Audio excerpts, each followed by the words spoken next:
She launched a news startup in Berkeley in 2009, right as local journalism was collapsing nationwide.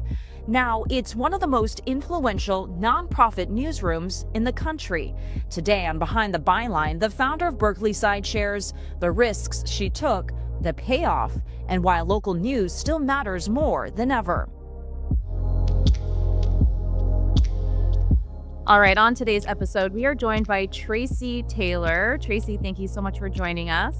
You're very welcome. Yeah, Tracey, you are a veteran journalist and co-founder of Berkeleyside, an independent newspaper in Berkeley, California. She's also the chief content officer of Cityside, a nonprofit journalism organization that operates Berkeleyside.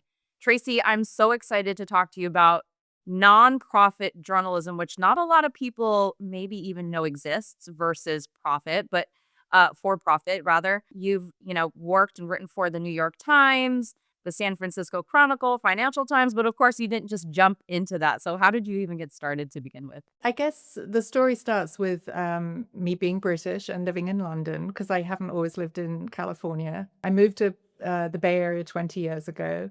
I used to work as a journalist in London for many years, a lot of business to business magazines, editing, publishing, reporting. And then before I moved to the Bay Area, I was working for the Financial Times on contract as both an editor and a reporter. And then when I moved to the Bay Area, I kept that going and I started writing freelance for, as you just mentioned, the New York Times, the Chronicle, lots of local papers, regional papers here in the Bay Area. I moved to Berkeley. I've lived in Berkeley now for 20 years. But that was my sort of entree into journalism. I loved it. But as anybody who's been a freelance journalist knows, it's a hard life and you're always pitching and you're always trying to get the next story. And I think at the time we'd started Berkeleyside, I was ready for a new challenge, a new opportunity. So how long were you a print journalist then? Gosh, I guess I started in the early 90s. Well, it's really important to talk about, right? Because newspaper back then is so different than how, newspaper reporters work Right. now. I mean, do you think today you would break into the business? It's so hard to break into newspapers are just disappearing at a rate of knots. I mean, I think the average is 2 a week now. Legacy newspapers are closing down. Just this month, Pittsburgh lost its big newspaper, the Pittsburgh Post-Gazette, which had been going for, decades, many, many decades. So nowadays, when I talk to young journalists, aspiring journalists, student journalists, they're very rarely looking at a traditional newspaper as a potential employer. Having said that, and we can talk about this more, obviously, there are still opportunities. I'm still optimistic about local news in particular. I mean, national news is a whole other story. In my whole career is really, since I started Berkeleyside, has been focused on local. But I think newspapers, print in particular, there's a lot of reasons why it isn't succeeding now. Didn't change fast enough, didn't sort of jump onto the digital bandwagon. Advertising cratered, which was the backbone of its revenue models. But as I say, Berkeleyside and now what we do at Cityside, I think, is a little beacon of light in what is otherwise a pretty bleak picture. Yeah, I wanted when I was in college, my dreams were to become a print journalist, and I followed the path of actually going into TV because it was a little bit easier to break into TV versus print journalism. It was so competitive at the time. And I remember thinking a few years later, after I was a TV reporter, wow, was I lucky after seeing all these newspapers start to fold during the recession. And that was during the time that you actually started Berkeleyside. So Berkeleyside was founded in 2009. You said you were looking for something a little bit different than the freelance landscape. So tell me, what made you decide I'm going to start a newspaper on my own? Well, it wasn't on my own. That's key. There were 3 of us that started it. So what happened was I moved to Berkeley and I had young kids. And as is often the case, you form a community around your children, right? So I'd met a lot of people through their school. And one of those people was another journalist who, born and raised in California, her family had lived here forever. And she and I talked a lot about journalism. I even interviewed her. She lost her house actually in the 1991 Oakland firestorm. And I wrote a story about her, about Frances Dinkelspiel, her name is, for the Financial Times. We got to know each other. And along with my husband, Lance Noble, the three of us would have dinner and talk and go on hikes. And we realized that there was this gaping hole in Berkeley, California, of all places, there was no local newspaper. There was nowhere that we, Lance and I, as relative newcomers, could find out what was happening in the city. And Frances herself had lived there a long time, and she was also bemoaning this lack of news and information. And so it was more of a whim, I have to say, Maria. We didn't sit down and do a whole business plan. We didn't have a whole strategy in place. It was like, why don't we just put up a blog and start writing about blogging was sort of in its infancy there. At that point, it was 2009. So that was the way we decided to go. So we started posting fairly random stories, honestly, and I would argue not particularly well or deeply reported stories. It was more just things that we noticed, a new store opened, or the city council had voted to repave, streets, and we would report it, but we weren't taking it super seriously. I'll be honest. It was more like a side gig to the jobs that we had. And what really changed was the response we got from the community. So people in Berkeley just started getting in touch, and they was like, this is great, but we need a whole lot more. Can you tell us? Can you actually go to city council and report back on what's happening? Can you tell us what's happening in the schools? Can you tell us why it's taking me as a budding restaurant owner months and months, even years, to get a permit to open a restaurant in Berkeley? So we just got this immediate positive and very hungry response of people saying they wanted to know what was happening in Berkeley, and could we fill that gap? Well, so Tracy, how did you even get people to read your blog at the You time? know, that's a good question. We never did any advertising. We didn't ever promote it. It was organic. It was word of mouth, actually. I think people would read something and share it, and that, other people sort of joined and started reading it. The growth was immediate and pretty steady. And then, if I think back to what maybe put us on the map, I think it was 2010, if I'm not mistaken. We did a story about a mountain lion that had come down off the East Bay Hills into North Berkeley. And unfortunately, the animal welfare police were called, and it was shot and killed. And there was something about that story that really sort of, it was obviously unusual. Mountain lions don't tend to wander around residential neighborhoods anywhere, but in Berkeley, I think it hadn't ever happened. And there was a sort of immediate, I would not say we went viral. That is something that didn't really exist at that point, but it sort of alerted a lot of people to our existence. And it was within the first year or so, it was clear we needed to actually get this thing more in a traditional, journalism sort of format, and do real deep reporting and commit to making this an online local news site. Amazing. I mean, did you think it was going to take off into the direction that it did? And a year later. No. I mean, the first person we actually employed was not even a journalist, it was an advertising person, because we were getting inquiries from local businesses eager to advertise. So, and we were all doing everything. I still honestly do. We're now a $5 million company with 3 newsrooms, but we were Wow. doing everything. And I sort of feel sometimes I still do everything, but not really. We have 30 employees now. But then it was those 3 people that I talked about: myself, my husband, my friend. And we did realize that we couldn't be writing and reporting and editing and selling advertising. There was a clear need to divide those two. So we brought on board somebody who could help us with that. And then I think we made our first reporter hire in 2012, I believe.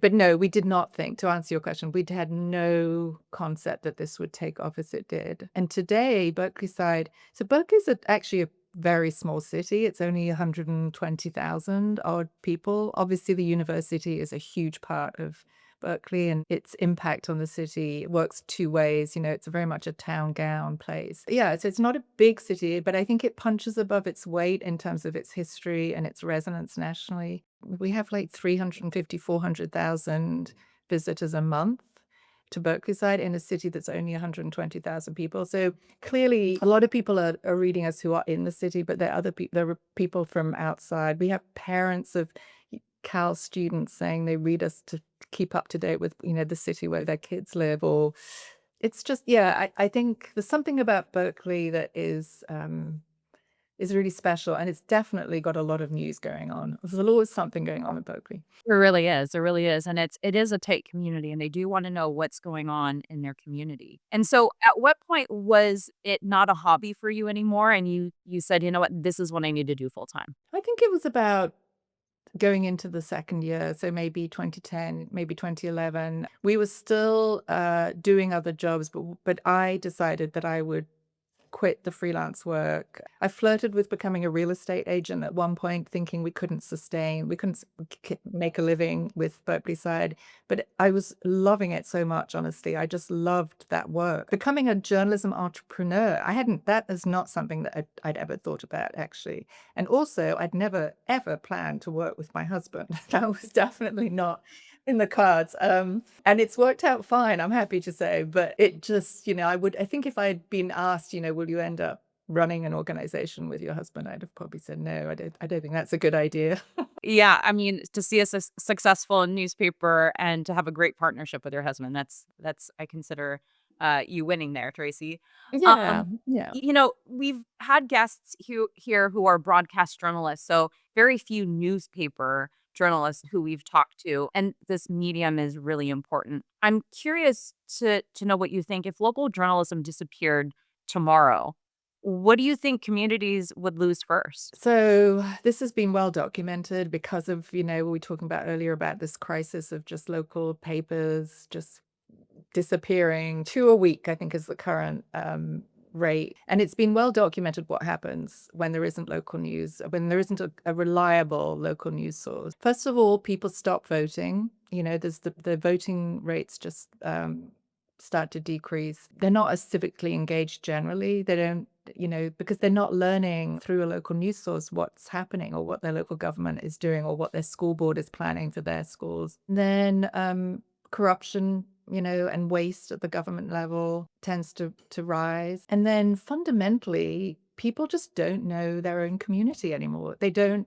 have a sense of connection or engagement with their neighbors. They just feel at a remove. And I think in some ways that's the most important thing we do as a local news outlet is we allow people to both engage with and enjoy the place they've chosen to call home. Those are important points there. In the age of social media, in the age where, the public doesn't trust the media, what worries you about the next 5 to 10 years when it comes to local journalism? And, as somebody who operates a newspaper, what are you doing to continue to gain trust among your readers? That's a good question. I do think there's a difference between trusting at the local level a journalist and trusting somebody at the national level. I think about that because we're very much part of the community ourselves, right? So we try very hard at Cityside to have our newsrooms reflect the communities they're serving. So we love it when we can hire people who were born and raised in the community. So we currently have three. So we have the Oakland side, which serves Oakland, and Richmond side, which was launched just a year and a half ago in Richmond, which is just north of Berkeley. I think if people in the community are seeing the journalists out and about, they see them at all the regular meetings, the sort of public meetings, they get to know them. I think that inherently builds trust because it isn't just some byline or some sort of faceless person who maybe from a national paper who just sort of SWAT teams in, sort of drops in when there's some big news to cover. I also think one of the things we take very seriously is we really do believe that we need to learn and listen before we decide what we're going to cover. So before we launched both Oaklandside and Richmondside, we did a lot of listening work, months and months of going out and talking to people. And we start but not by saying, what do you need from a local news source, but what information needs do you have? What is it you'd like to know so that you can take action? It could be as simple as I just want to know what's happening culturally. I want to know where I can go out at the weekend. Or it could be, I don't know how to complain if something is wrong in my neighborhood, or I'd like to know about what the police are planning to do about the rising crime in my neighborhood, something like that. So I think to answer your question, it's sort of multifaceted. It's about building trust by earning trust, by getting to know the people you're serving, by being transparent about everything you do. We have a whole section on each of our sites called How We Work, and we talk about all the decisions we have to make about ethical decisions or corrections or policies. And I think that helps build trust too, because we don't have any secrets. We are also very transparent about our finances, about who funds us.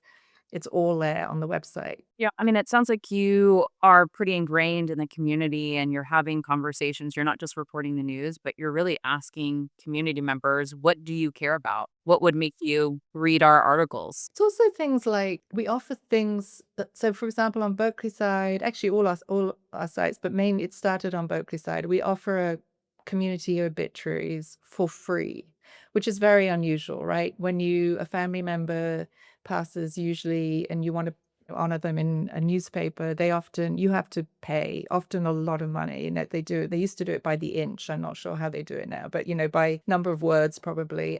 So Berkeleyside decided early on that this was something that we really wanted to offer for free, because not everybody can afford that, for one thing. And it's an equity issue, but also we're sort of the paper of record. And, obituaries serve as a record of a city, right? Who lived there, the people who died, who lived, what they achieved. We didn't want to in any way put barriers up to that. So we do edit and publish them for free. So I think those sorts of services are important. Another good example would be when we launched Richmond Side, we realized that there was a sort of paucity of information on the Richmond's own city website on basic things, services, who to call, how to sort of navigate local government. So we did our own guide, which was much more sort of easy and accessible, and we're doing a print version as well, because we think that's the sort of thing we can distribute. We did the same thing actually with affordable housing. We kept hearing from people saying, we just have no idea how to start to apply for affordable housing. It's like a nightmare. It's a bureaucratic, there's so many steps. So we thought, okay, so we can help. And this is not traditional journalism, right? This is not really what you think of as journalism. But to our mind, it's very much part of what we offer. So we put together a really clear guide to all the different steps to getting affordable housing. We then published that as well in a little pocket size print edition, and we distributed it to housing agencies and nonprofits. And they were so grateful, because they were always getting asked for this information. So it's more than just, we do all the traditional things, investigative reporting, accountability reporting, but we also are sort of almost, I would say it's called sort of service-oriented journalism too. And it's really kind of thinking outside of the box, right? Outside of No, that no. traditional journalism box.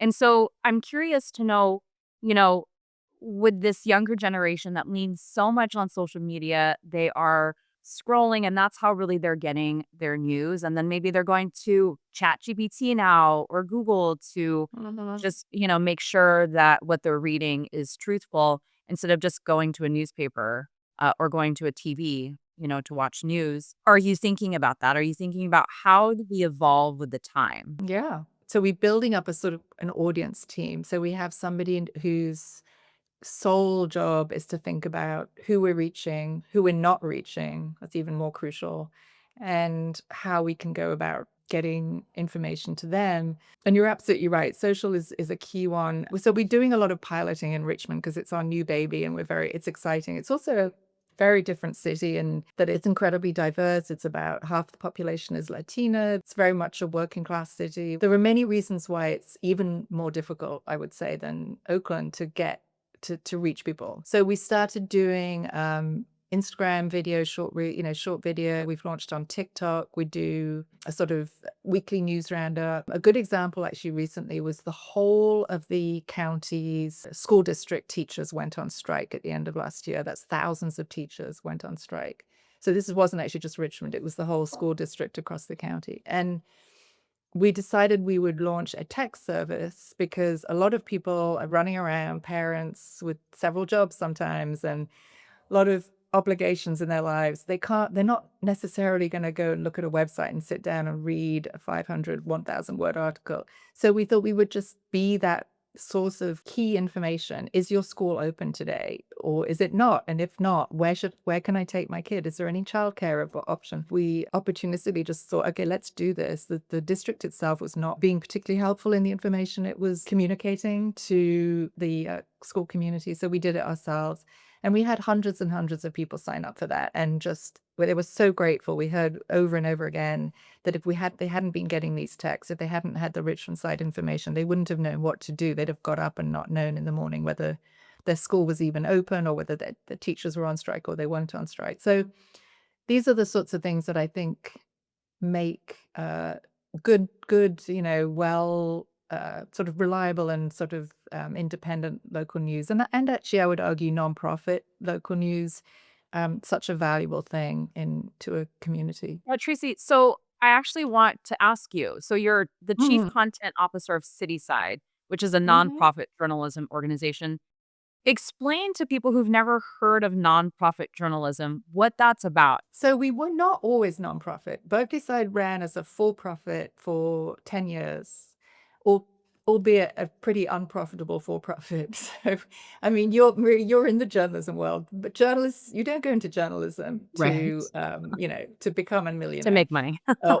Yeah, definitely. When we first launched Berkeleyside in 2009, nonprofit journalism was really a very alien concept. It was like, what does that even mean? We had a bit of an existential crisis 10 years in with Berkeleyside. It was like, okay, how is this going to work? And we all have families. We're living in one of the most expensive parts of the world. We need to figure out a solution here. And the solution was to convert to nonprofit. Good. I think maybe a big turning point was when the Salt Lake Tribune, the big newspaper, and decided to become a nonprofit. That was a few years ago now, but I think that was when people started waking up to the fact that this was possible. We were effectively running as a nonprofit anyway, but doing it legally and obviously, having that status, the tax status, meant we could do everything we were doing before, including taking advertising and taking contributions from readers. But what being a nonprofit has allowed us to do, along with getting seed funding from new emerging organizations such as the American Journalism Project, I think it's just given us a sense of cohesion and sort of focus that we maybe didn't have before. It is mission driven, it's not profit driven.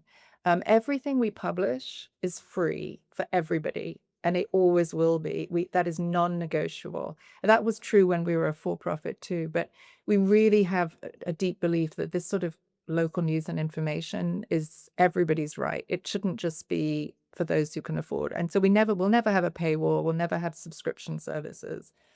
Tracy, do you ever feel though that you can't tell certain stories or that you have to tell specific stories because of your donors? No, because we have a very robust firewall between editorial and business, just like all newspapers have.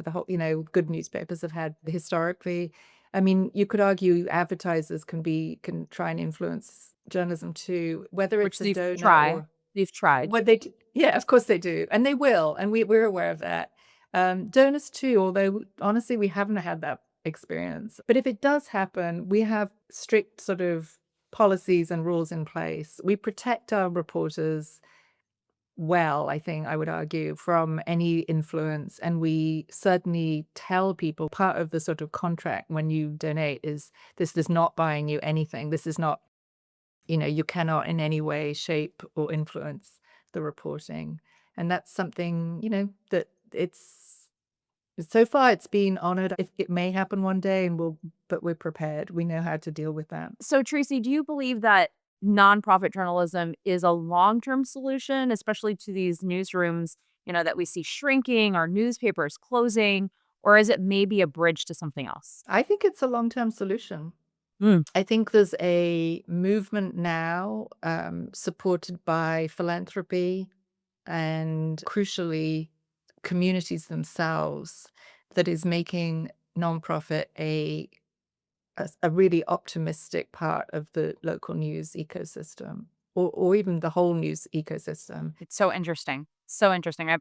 I could probably talk to you about this for hours. Tracey, so really quickly, I have a fun question for you. Mhm. Newsbreak just launched a new AI curator. It's called NBot. Think about, it researching news, chat, social media. So while you're sleeping, NBot is doing the work for you. So my question for you is there a topic you'd want NBot to follow to send you updates so that you know the very latest of what's going on all the time?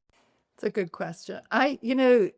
It's sort of ironic what I'm going to say is because if I'm looking for anything, I'm looking for what is happening in the cities that we Cityside cover.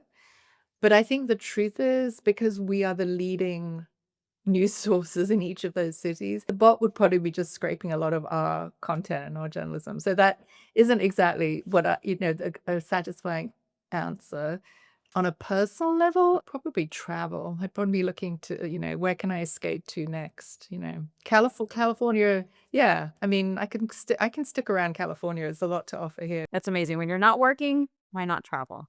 So Yeah. Tracy, if you are in the Bay Area, where can people read Berkeleyside, or if you're outside of California, if you're outside of Berkeley? It's really easy. It's berkeleyside.org, oaklandside.org, and richlandside.org. 3 local news sites serving 3 cities.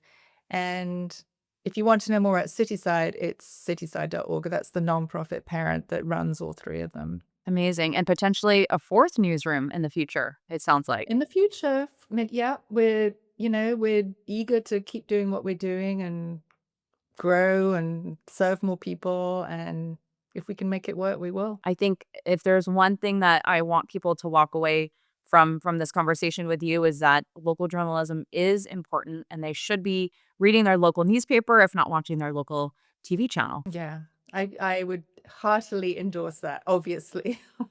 But I do think the fact that we have such outsized readership and interest in what we publish is, I think, testament to the fact that people want it, they enjoy it, they appreciate it. Yeah, people still care. Yeah. It's great to know. All right, Chasey. Well, thank you so much again for joining us. Thank you for talking to us. You're very welcome. It was fun. All right. Well, that is all the time we have for this episode of Newsbreak's Behind the Byline. Do not forget to take a moment to rate, review, and subscribe to Behind the Byline on your favorite platform, Newsbreak. Until then, I'm Maria Sid Medina. We'll see you soon.